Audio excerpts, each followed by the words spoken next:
Olá pessoal, sejam bem-vindos a mais um episódio do podcast Ciência da Bola. Eu sou o João Vitor e hoje trago mais um episódio trazendo um convidado especial para a gente conversar. É o episódio 68, tenho certeza que vocês vão gostar bastante, principalmente você que gosta de acompanhar futebol, análise tática, enfim, esse assunto a gente vai tratar no episódio de hoje. Antes disso, só lembrando, nosso apoiador, Fensor, aqui acima vocês conseguem visualizar o QR Code. Quem tiver possibilidade aí de escanear o QR Code para acessar a página do Fensor, tem um desconto especial. Então, a Fensor é a nossa patrocinadora. Aqui abaixo também no link, na descrição do vídeo, você encontra mais informações. Quem está nos ouvindo pelo Spotify e outras plataformas, só ir no YouTube e clicar ali no nosso canal, beleza? Vamos lá chamar o nosso convidado, Rafael Marques Oliveira, que é scouter, analista e scouter em futebol. É isso, Rafael. Grande abraço, tudo bem? Abraço, João, cara. Muito obrigado pelo convite. Sim, sou analista de desempenho e scouter, né? A gente pode até entrar depois na diferenciação, né, entre as nomenclaturas, na forma como chama, a diferença como o Brasil chama para a Europa, enfim. Mas muito feliz, muito alegre com o teu convite. Espero que a gente possa trocar uma ideia aqui e bater um papo legal. Legal, obrigado pelo aceite do convite. O Rafael, que é parceiro também do Ciência da Bola. Depois a gente vai falar também, tem um curso específico que você pode fazer aqui pelo Ciência da Bola com a participação do Rafael. O Rafael tem também uma comunidade, tem um perfil no Instagram ali que ele movimenta bastante com conteúdos de análise tática, então conteúdo muito legal. Ele até deixou aí @rafa.scout. Depois desse episódio você vai lá e confira em detalhes. Conta um pouco para a gente, Rafael, como que é essa história de ser um analista, scouter, tem uma diferença? Só para contextualizar para quem não é da área de tática, entender essas duas terminologias. Boa, tem bastante interpretações, né, digamos assim, diferentes para cada um desses pontos. No Brasil, o nome se popularizou como analista de desempenho, né? E, inclusive, o inventor, o criador desse nome é o Rafael Vieira, analista de desempenho do Mano Menezes, né? E seleção brasileira, enfim. E ele, certa vez, em uma conversa com ele, ele me disse que no São Paulo tinha um analista de desempenho fisiológico. Aí, quando perguntaram para a função dele, ele lembrou do cara e disse: eu sou analista de desempenho tático. E aí, o nome pegou, analista de desempenho, e a gente meio que popularizou no Brasil dessa forma. Mas se você vai para outros lugares, você vai por exemplo, para a Europa, né, onde eu faço o mestrado, as pessoas não conhecem a profissão como analista de desempenho, conhecem como o analista de jogo ou scout. E aí, o nome veio para o Brasil, scout, né, como a gente já tinha analista de desempenho consolidado por causa dessa história que eu acabei de contar, a gente no Brasil acaba que chama o scout apenas o analista de mercado ou o cara que levanta os dados estatísticos do jogo. Quando, na verdade, scout significa, digamos assim, seria a tradução, vamos dizer assim, do analista de desempenho em outros lugares. Então, aquilo que no Brasil a gente chamaria de analista de mercado também, pode ser chamado dessa forma, o cara que vai captar atletas. Então, mas para facilitar, no Brasil as pessoas entendem mais analista de desempenho como aquele cara que analisa as vulnerabilidades, os pontos fortes do adversário, um cara da comissão técnica, digamos assim, e o scout como analista de mercado, aquele cara que vai estar olhando para o mercado, vai estar a serviço, às vezes, muito mais da diretoria do que da comissão, para entender quais são as boas oportunidades de mercado que aquele clube pode ter, né? Mapeando e prospectando jogadores. Isso sem falar apenas de tática, no sentido amplo, né? Você quer dizer, outros resultados, performance, desempenho do atleta, não só taticamente, mas também histórico de lesões, sim, enfim. Sim. Comportamento, sim. Acaba que toca em mais dimensões do jogo do que somente a dimensão tática, apesar da dimensão tática ser, no fim das contas, o pilar principal, né? Ou seja, se eu quero captar um atleta para um modelo de jogo, eu tenho que entender quais são os indicadores de desempenho que aquele atleta vai agregar ao modelo de jogo e se encaixa naquele modelo de jogo. Dentro de um clube, especificamente, a profissão analista de desempenho tem que ter conhecimento também de outras áreas, justamente para trazer informações, agregar informações para a comissão técnica. Você citou, então, essas diferenças, até você está fazendo um mestrado em Portugal, é interessante a gente falar também sobre isso. Seu estudo, especificamente, é voltado para a tática ou tem outros conceitos dentro do futebol que você está estudando?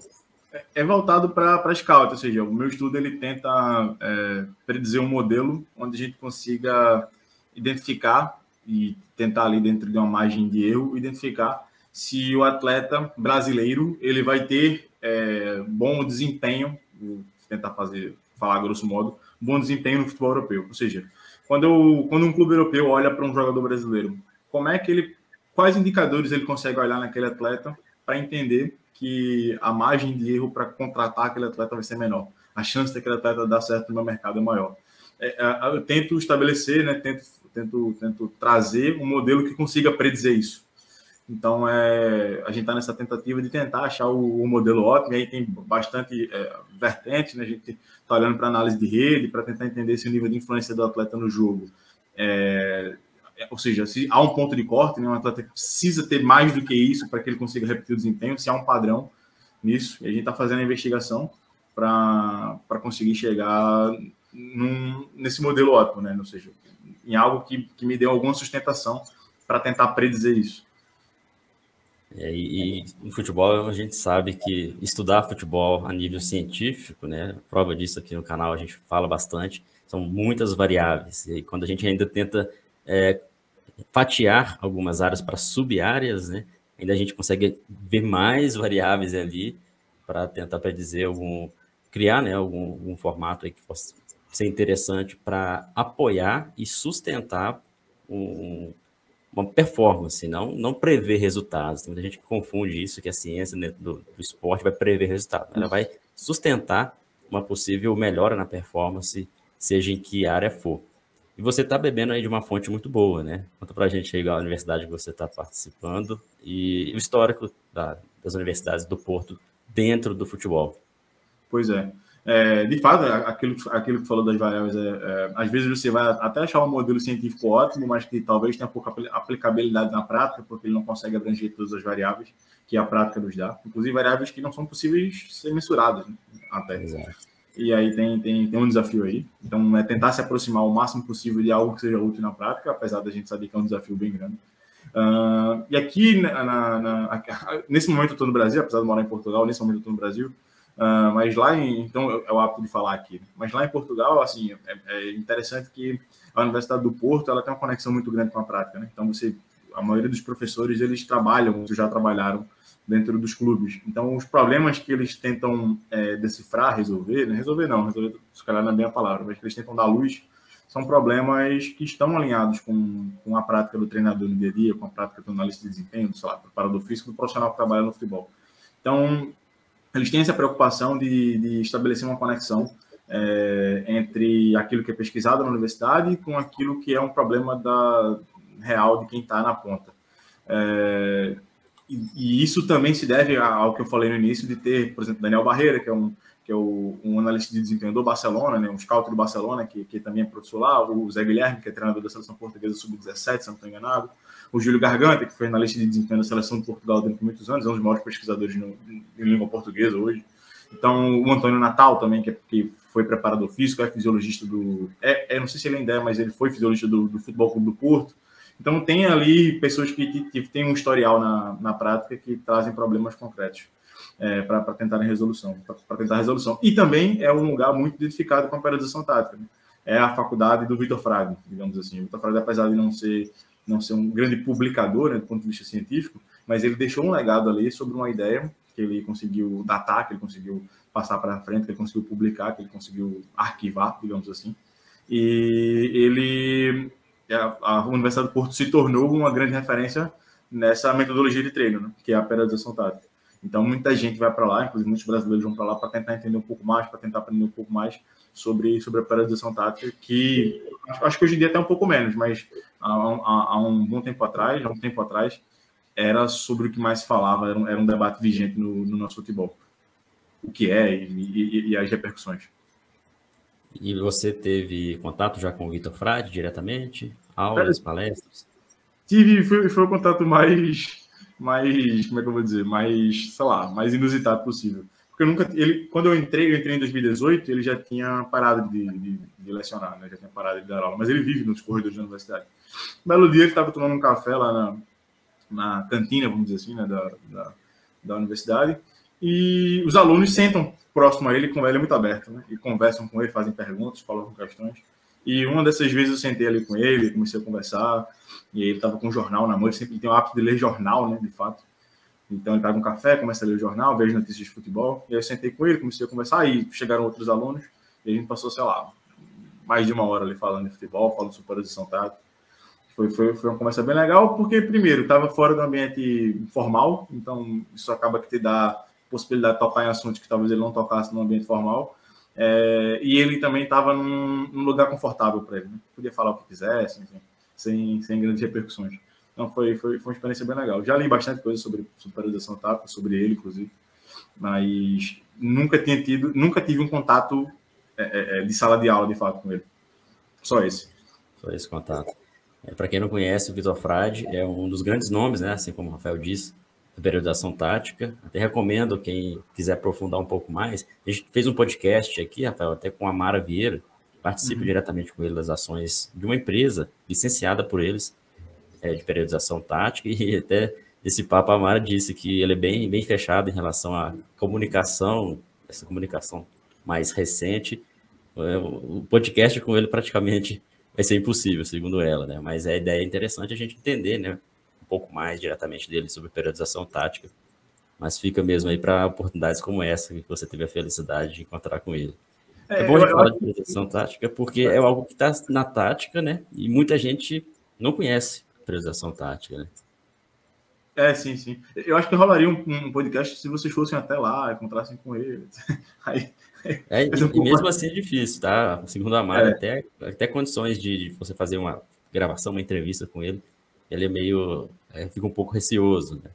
Mas, enfim, eu tenho vontade de conversar com ele, cara, para entender um pouco mais essa ideia da periodização tática, que em vários locais do mundo as pessoas interpretam, às vezes, até de maneiras diferentes, causando aí até certo conflito. Isso é um papo que a gente pode dedicar um podcast só para isso, né, Rafael? Trazer mais convidados também para falar sobre isso, porque é um tema bem amplo. Para a gente voltar a falar de você, falar do seu trabalho, é interessante que o pessoal também saiba o que você faz, além do mestrado, né? Que é a empresa que você tem sobre análise tática. Atualmente você não está trabalhando para clubes e em clubes, mas você tem um grupo de alunos, um grupo, uma comunidade, onde você ensina ao pessoal a analisar um jogo taticamente. Conta para a gente de forma resumida como que você faz. Boa. A minha atividade hoje ela se divide basicamente em fazer captações e consultorias com atletas e ensinar isso a outras pessoas. Eu costumo dividir dessa forma, né? nesses dois pilares. Então, eu tenho uma empresa chamada Performance Sport, que é uma empresa onde a gente presta consultoria de análise de desempenho para atletas. A gente já tem alguns atletas relativo renome, digamos assim. O Gabriel Pirani do Santos é um atleta nosso. É o Iago, lateral do Augsburg. O Pedro Augusto, volante do Tondela, um volante brasileiro que é da base de São Paulo. Enfim, a gente tem alguns atletas. Hoje a gente está com 7 atletas, se eu não estou enganado.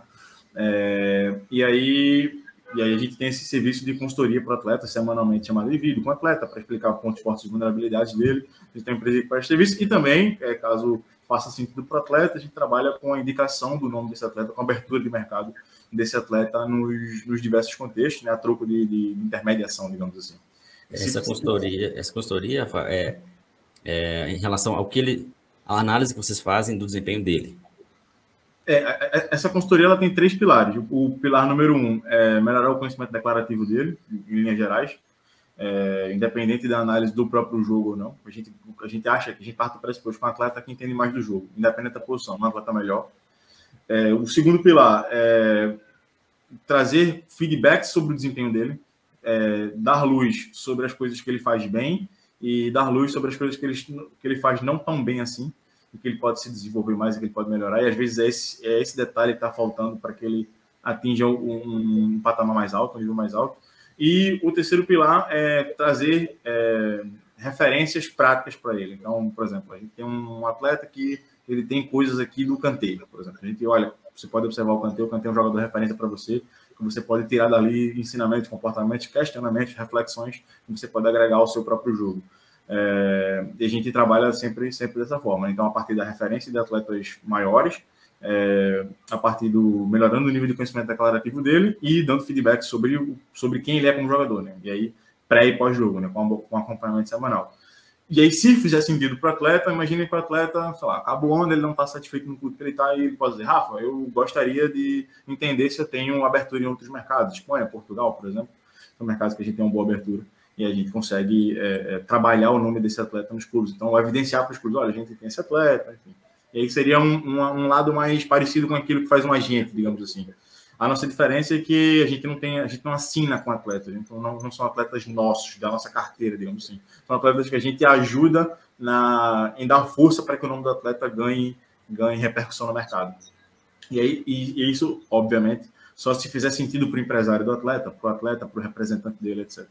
E aí, essa é a performance forte. E, por outro lado, eu mostro para os alunos, tanto da comunidade como do curso de formação e análise, como eles podem fazer isso. Ou seja, na comunidade, a gente já está com 750 membros. Né? Quais são os conhecimentos que você precisa dominar para conseguir, por exemplo, captar um atleta, conseguir trabalhar como analista de desempenho em um clube, por exemplo, ou conseguir fazer uma consultoria, se você quiser. E no curso de formação é um curso mais prático, onde a gente ensina o passo a passo, qual é o caminho que você precisa trilhar, quais são as estratégias que você pode adotar para conseguir seu lugar ao sol, né? Seu lugar no mercado de trabalho. Então, são dois pilares que se complementam, né? Porque eu preciso da vivência aqui para poder dar nos cursos, né? Para poder evidenciar nos cursos. E os cursos também me dão profissionais, indicações, entrada com atletas que talvez eu não tivesse produzindo conteúdo nas redes sociais. Muito legal, Fábio, muito legal. É interessante, porque a gente teve aqui no último episódio, no episódio 67, o Túlio Horta, não sei se você conhece, ele é um personal, é um preparador físico que trabalha na Inglaterra com 2 jogadores do Manchester, os 2 brasileiros que atuam lá, que é o Fred e o Alex Telles. E ele contou pra gente aqui, então quem não assistiu esse episódio, não ouviu, o episódio anterior do podcast, ele contou pra gente como que é o trabalho de um personal específico, é um gestor de performance do atleta, mas lógico que o pilar principal é o físico, e isso é muito comum na Europa, segundo ele, no Brasil e ainda está incipiente, mas já tem pessoas trabalhando nesse sentido, e o seu trabalho é um pouco similar ao trabalho dele, né, só que numa vertente tática. Então, vocês fazem uma consultoria, né, para que o atleta possa se desenvolver, você tem muitos atletas aqui no Brasil, como você mora em Portugal, né? Você tem atletas de lá também? Como funciona? O Pedro Augusto do Tondela, sim. Tem, também de Portugal, né? E uma prática muito comum também, os atletas procurarem uma consultoria para melhorar a sua performance no sentido de conhecimento tático, de performance tática, porque é uma possibilidade até do próprio mercado de trabalho, porque quando a gente pensa em analistas, a gente vê nos clubes tem certas cadeiras limitadas dos clubes, né? E a gente precisa de ter outras formas, né, de sustentar também o mercado de trabalho com a profissão analista. E por isso que é interessante conversar com você, assim como conversei com o Túlio, porque abre possibilidades para outras pessoas entenderem, olha, se eu não estou num clube como preparador físico, eu posso ser um gestor de performance. Se eu não estou num clube como analista de desempenho, eu posso ser um consultor de conhecimento tático para atletas. Então, basicamente, a sua empresa atende nesses 2 cenários, né?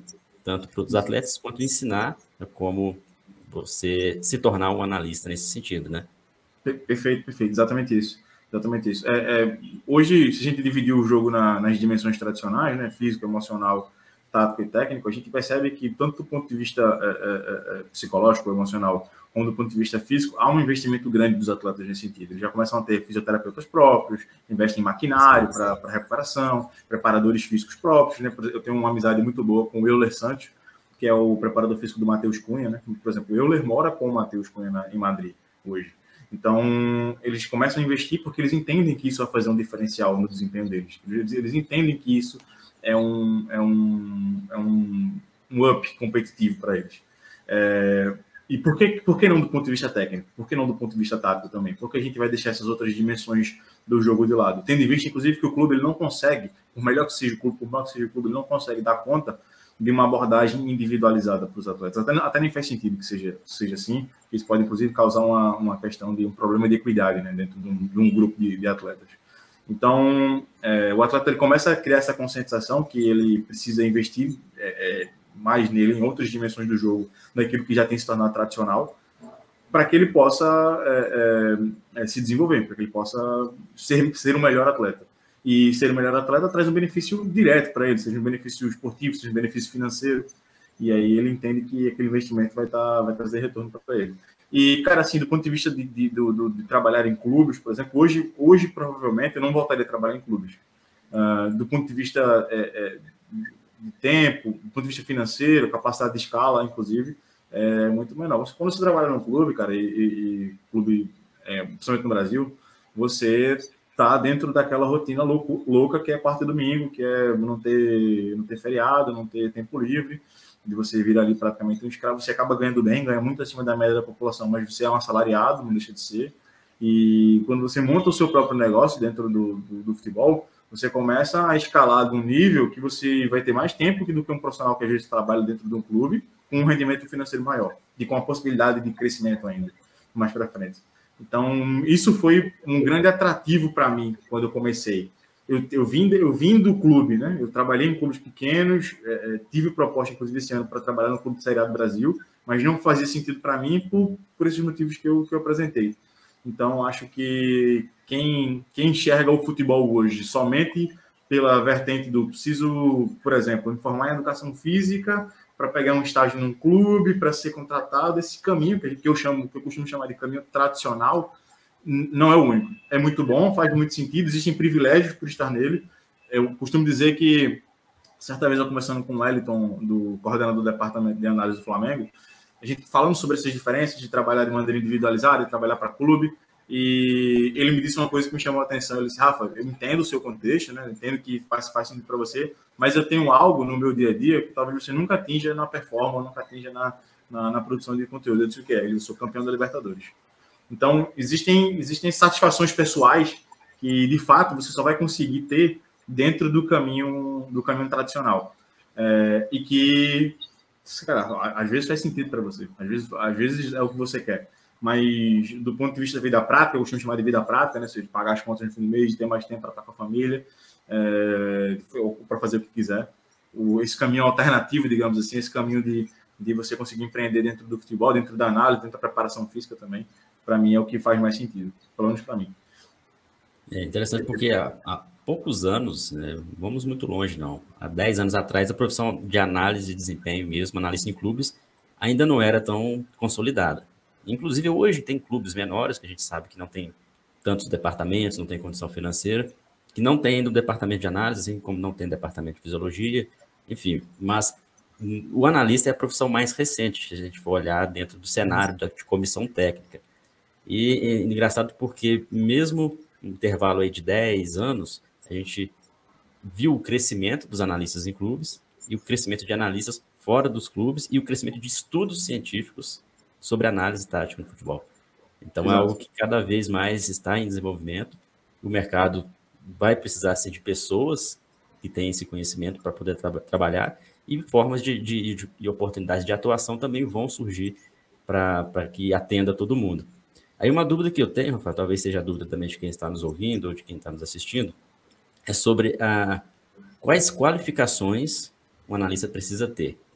Você citou um dos exemplos de caminhos a seguir, que talvez seja o caminho mais tradicional, mas que talvez também não seja hoje o mais correto, que é fazer uma faculdade de educação física ou de uma faculdade de ciências do esporte, ali ingressar numa especialização ou num mestrado, e aí sim está apto a fazer um curso de análise, entrar no clube ou abrir uma empresa de consultoria, por exemplo. É esses caminhos ou tem outra alternativa? De repente, uma pessoa que torce, é torcedor, gosta muito de acompanhar futebol, começa a estudar sobre tática, sobre análise, e aí sim ele já pode ser um analista. Como que funciona? Boa, excelente questão. Eu costumo dizer que, do ponto de vista burocrático, ou seja, regulamentações, carteiras, né, enfim, habilitações, você não existe, né, para trabalhar como analista. Basta você, ou seja, imagina que eu vou trabalhar num clube, basta que o clube queira me contratar. Eu não preciso, como por exemplo, para um preparador físico, eu tenho o CREF, né, eu carteira do Conselho Regional. Então, desse ponto de vista, é muito legal, né? Pelo menos eu acho que faz mais sentido. eu costumo dizer que você precisa ter uma coisa para trabalhar como analista. Você precisa ter conhecimento sobre o jogo. Você precisa dominar, ler e interpretar os fenômenos táticos do jogo. Se você desenvolve essa capacidade, você pode trabalhar como analista independente da sua área raiz. Inclusive, tem muitos analistas que estão na prática hoje que vieram do jornalismo, vieram da engenharia, não tem formação, às vezes, já ingressaram na análise. Agora, do ponto de vista mercadológico, você ter formações em análise, formação de ciência da bola, formação da CBF, formação de seja lá onde for, você vai ser mais bem visto pelo mercado, sem sombra de dúvida. Burocraticamente, não precisa, não é necessário, mas se você quer ter um posicionamento para iniciar, para trabalhar com isso, é interessante que você tenha, que você faça formações, cursos, para que você ali se habilite. E aí eu recomendo muito que você busque formações e habilitações que te deem conhecimento sobre o jogo, porque muitas formações que existem por aí, elas estão muito mais pautadas, inclusive as mais tradicionais, eu diria eu, muito mais pautadas em te dar um certidão no final, te dar um certificado no final, do que de fato te passar conhecimento. Então, às vezes, você buscar um lugar que vai te passar mais conhecimento, que está mais preocupado em te passar conhecimento, do que te dar um certificado no final, faça mais sentido para que você consiga abrir as primeiras oportunidades. Eu gosto muito da frase que você é contratado pelo seu currículo, mas você fica pelas suas competências, né? Você se mantém ali pelas suas competências. Então, não adianta eu ter 50 formações e aí, quando o bicho pegar no dia a dia, eu entendo um pouco do jogo. Então, eu acho que isso é muito, muito importante. Entender do jogo, saber ler o jogo, saber interpretar o jogo é muito importante, mediante esse cenário inicial que eu coloquei, de que não há burocracia para que você se torne analista de desempenho. Não há burocracia, né? Não há uma exigência de formação, mas uma coisa eu tenho certeza que você vai concordar comigo. Uma pessoa que quer trabalhar como analista tem que ter muito estudo. Tem que estudar sobre o jogo. Exato. Tem que ler sobre o que é tática, principalmente. Saber o que é tática, né? Saber sobre os princípios, entender toda a lógica, momentos, fases, entender muita coisa. Não é só conhecer o jogo por assistir o jogo. Eu acompanho o jogo desde criança, sei todas as escalações. É aquele famoso analista de FIFA, né? Que conhece todos os atletas, que está em todos os clubes e tal, as transferências, a altura, peso. Não é bem assim.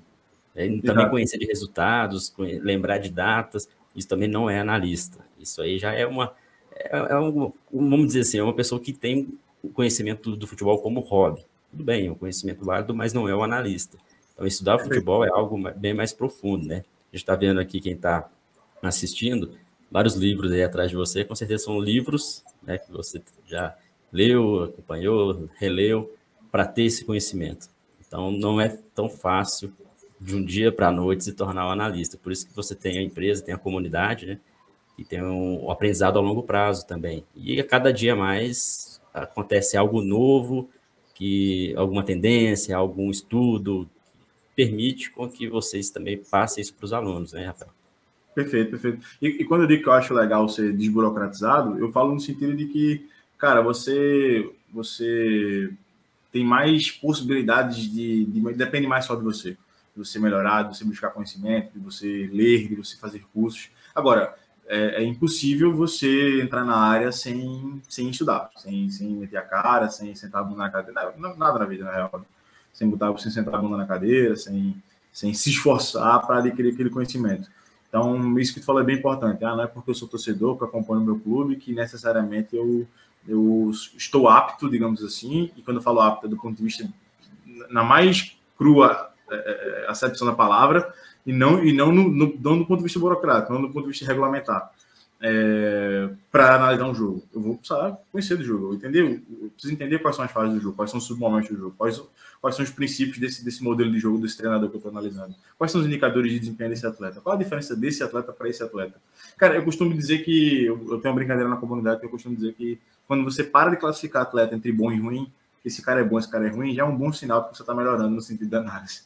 Então, eu acho que é um pouco por aí, você precisa estudar o jogo. E aí, um fenômeno que acontece na análise, que não acontece, por exemplo, na preparação física, né, olhando para outra profissão de futebol, você pode ser formado em educação física e ser um péssimo profissional. E não ser bom. E aí você vai estar apto para trabalhar do ponto de vista regulamentado, do ponto de vista de carteira, mas você não vai ter ali o domínio do conhecimento que é necessário para trabalhar. Enquanto analista, cara, a gente tem que aproveitar essa vantagem, que é a diferença do preparador físico. Para quando a gente ter as oportunidades, a gente está pronto, a gente só vai estar pronto se estudar. Perfeito. Uma dúvida que eu tenho, talvez seja dúvida também do pessoal que está acompanhando a gente.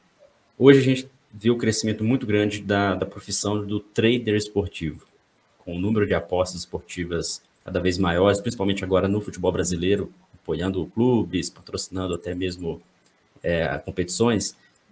Há um crescimento grande de pessoas que entram para ser trader, para conseguir também uma grana extra. Outros já trabalham como a fonte principal de renda, as apostas, né?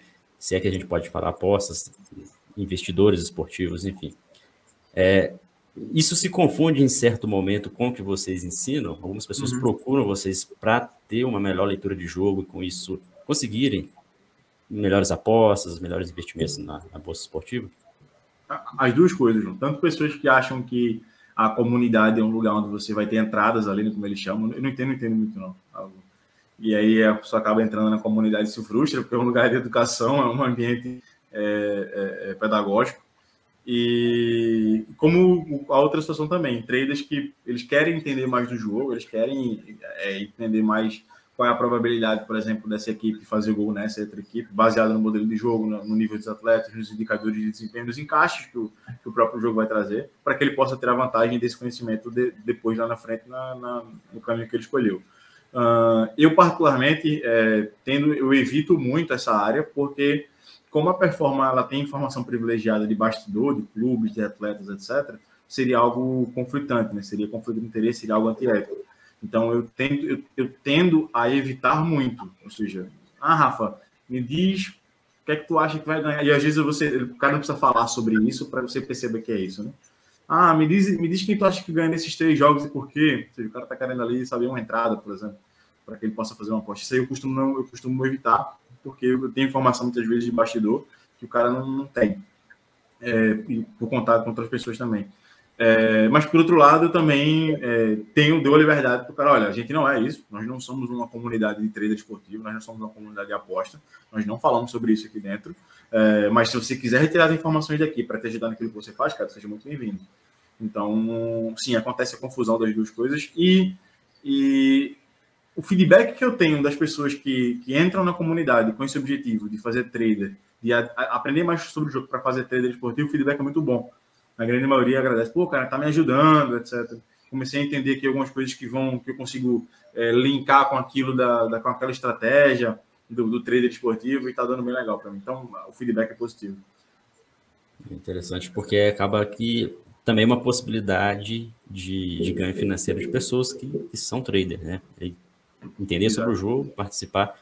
Então, vocês têm um público desde jogadores, desde pessoas que querem se tornar analistas, e também pessoas que querem entender da análise e desfrutar da análise para outros benefícios, né? Principalmente como a gente está citando.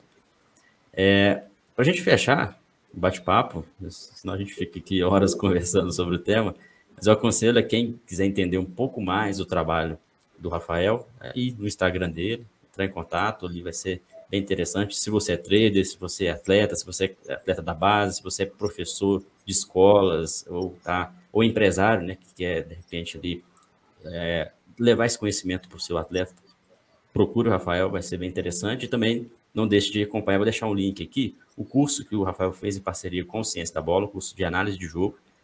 Então, aqui embaixo vou deixar o link. Quem está nos ouvindo, vai no YouTube, vocês conseguem acessar e participar, tá bom?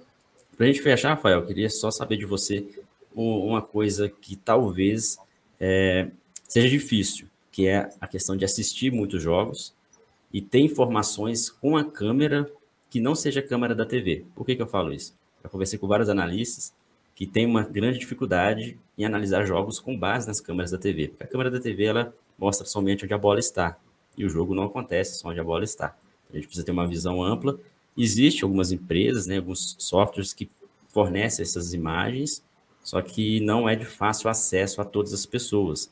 Desde assinaturas que são, às vezes, com um preço muito caro, que apenas clubes conseguem financiar, ou até mesmo questões éticas, né, que não é fácil compartilhar essas informações. No seu caso, como que você lida com isso? Como que você passa para os alunos, para que tenham acesso e que as pessoas entendam que assistir o jogo pela TV é diferente de quando a gente assiste o jogo com a câmera ampla, né? Com a câmera que filma o campo todo. Perfeito, perfeito. Só para tocar no início da tua pergunta, eu costumo dizer que informação ao infinito, conhecimento ao zero, né? Então, às vezes a gente entra no, sei lá, no Twitter, nessas redes sociais, você vê que o cara está postando que está vendo o jogo do campeonato japonês segunda divisão.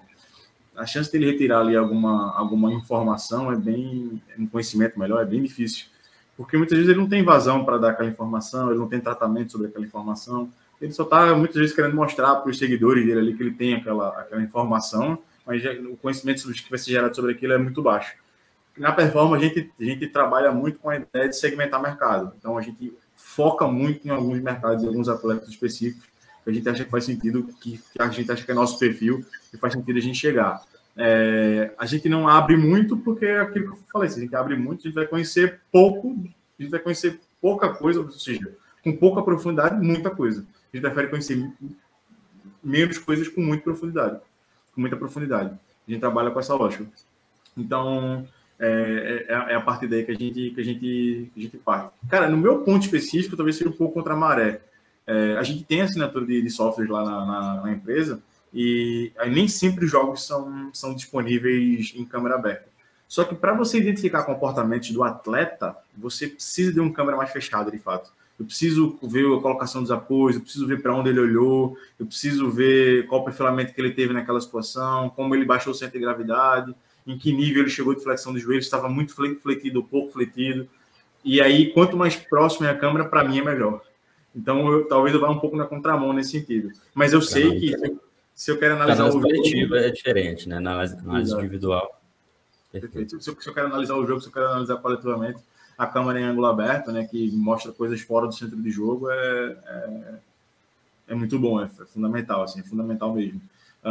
E a questão é que, assim, às vezes nem tem, cara, assim, se você olha, não sei se tem problema de eu falar o provedor das imagens, não? Não tem problema. Se você entra num Stat, por exemplo, né, que é por onde a gente faz a captação das imagens, não tem. Vários jogos não tem. Inclusive, o normal é não ter os jogos de câmera aberta, por exemplo. Ter a opção de câmera aberta. Você só tem a opção de câmera aberta em competições muito grandes. Copa do Mundo, alguns jogos da Champions. Então, o normal é não ter. Inclusive, na Série A, há um grupo, eu não faço parte desse grupo do WhatsApp, mas eu sei que existe, há um grupo no WhatsApp dos analistas de desempenho da Série A do Brasil, onde eles compartilham imagens em plano aberto, jogos em plano aberto. E é uma maneira da categoria se ajudar, né, digamos assim.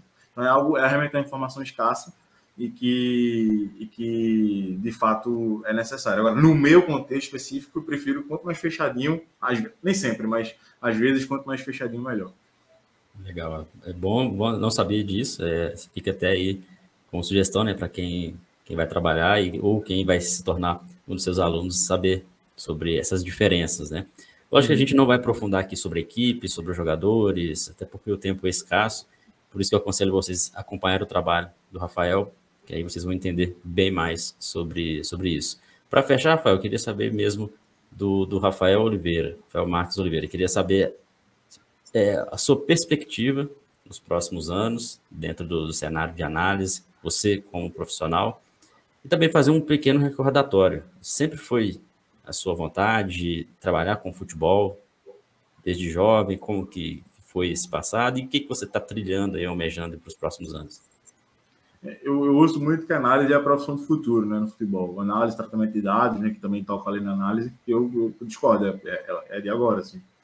A análise de desempenho é a profissão do momento, assim. Eu vou fazer uma projeção que eu acho que define muito a tua pergunta. Daqui a uns 15 anos, a maioria dos grandes treinadores de alto nível no mundo vão ter passado pela profissão de analista de desempenho. É uma projeção que eu acho que vai se concretizar. Então, se hoje a gente tem vários treinadores que vieram, por exemplo, da educação física, né? Parreira, por exemplo, talvez seja um nome bem icônico, campeão do mundo com a seleção brasileira. Filipão também, se eu não estou enganado. E eles saem da educação física para auxiliar técnico para treinador. Se esse era um caminho natural, acho que hoje esse caminho passa por passar na análise antes de ir para o campo. e acho que isso vai começar a acontecer. E a gente já tem alguns exemplos, o Vilas Boas é um treinador que foi analista de desempenho, por exemplo, nos primórdios, né, talvez quando nem se chamasse a profissão como análise ainda, e é um cara de bastante renome. Então, acho que a gente vai por esse caminho, a gente vai por aí. Cara, assim, eu quis ter jogado, né? Eu tentei jogar, eu venho de uma família muito ligada ao esporte, então os meus pais foram atletas, né, nos seus respectivos esportes. Pouca gente sabe, né? Acho que isso que eu vou falar agora, acho que eu nunca falei em lugar nenhum. A minha mãe foi jogadora da Seleção Brasileira de Vôlei. Então, o meu avô foi jogador profissional de futebol. Então, eu venho de uma família muito ligada ao esporte. E eu tentei jogar futebol, né? Então fiz base, né? Fiz teste, alojei com 40 crianças numa casa que cabia 2 pessoas. Todo esse processo que hoje a gente sabe como é que funciona a base do Brasil, eu passei. Próximo de me tornar profissional, eu estava com 20 anos. E aí, como a gente fala no futebol, eu dei um bote errado. E fui concluir onde as coisas não deram certo. E aí eu fiz 21 anos, primeira idade profissional e sem contrato, né? Sem proposta, sem contrato, tendo que fazer avaliação, tendo que fazer teste para continuar jogando. E ali eu entendi que não fazia mais sentido continuar, que talvez eu precisasse estudar, enfim. E aí eu fui para a área técnica. Eu disse, não, bom, eu vivi toda a experiência do sub-13 ao sub-20, né? Vivi até ali algumas coisas de profissional, né? Cheguei a treinar com profissional, etc. Então, peraí, a experiência do campo eu tive. E entendi que se eu virasse atleta, seria um atleta de Série A2, de campeonato estadual, que o máximo que eu poderia chegar na minha carreira seria uma Série C, talvez. E, bom, eu sonhava com Champions, né? Então, isso aqui não vai dar para mim. E aí eu fui para a área técnica, comecei com preparador físico, meu primeiro estágio foi como preparador físico. Aí depois eu passei para fisiologia, eu passei acho que um ano mais ou menos com fisiologista, ainda estudando, né, ainda na faculdade. E aí eu descobri a análise, fui para a análise e fui para o campo, me tornei auxiliar, me tornei treinador depois voltei para a análise. E aí entendi que o futebol é aquilo que a gente falou no início, o futebol é um lugar um pouco escravizante e não era isso que eu queria para mim. Eu queria conseguir também estar próximo da minha família, aproveitar um pouco a vida. E encontrei na captação essa possibilidade de estar no futebol, mas também estar alinhado com aquilo que eu queria para minha vida. Excelente, muito bom ouvir essa história. Eu ouvi o seu relato porque isso motiva outras pessoas que querem trilhar o mesmo caminho ou até mesmo aquelas pessoas que estão em dúvidas, não sabem como seguir dentro da área do futebol, gostam do futebol, mas não sabem encontrar ali os meios para poder atuar. E é tão fantástico o futebol porque mesmo você, a gente não foi atleta profissional, mas a gente atua, trabalha e está envolvido com pessoas também que trabalham com futebol, que não são atletas, às vezes não são treinadores ainda, e o futebol é tão fantástico que permite com que haja outras áreas de atuação no entorno do futebol, né? Então isso é muito legal, muito interessante, e o que você disse sobre a questão do analista, né, no futuro, que já é o presente, mas que no futuro o treinador ele vai ter passado por análise, eu acho que é algo que vai ser até menos tempo, tá? Concordo com você, talvez até menos de 15 anos a gente vai ver que o filtro, né, o grande filtro dos treinadores vai passar justamente por ter esse conhecimento de análise, por ter passado pelo setor de análise. E espero, assim, que alunos seus também talvez se tornem treinadores passando pelas suas mãos, né? Se Deus quiser, se Deus quiser. E você tem vontade de ser treinador? Espero muito. Eu tenho uma situação agora, nesse momento, para talvez assumir um clube da primeira divisão do estadual como treinador, mas não é algo que eu vislumbro, não, muito honestamente. Eu acho que talvez eu aceitaria pelo desafio, enfim, porque eu sabia que a gente sabe que o estadual acaba em abril, então tem um deadline ali, é claro, que eu sei que isso repercutiria em rede social, etc. Eu poderia ter ganhos financeiros ali de outra forma, enfim. Mas fere muito os meus princípios, sabe assim? Futebol você tem que ser muito apaixonado pelo jogo para estar dentro do meio do futebol. E, assim, eu sei que a maioria, inclusive a maioria dos que estão nos ouvindo nesse momento, a maioria são, na verdade, a maioria são apaixonados pelo jogo. Mas tem que ser bastante apaixonado para você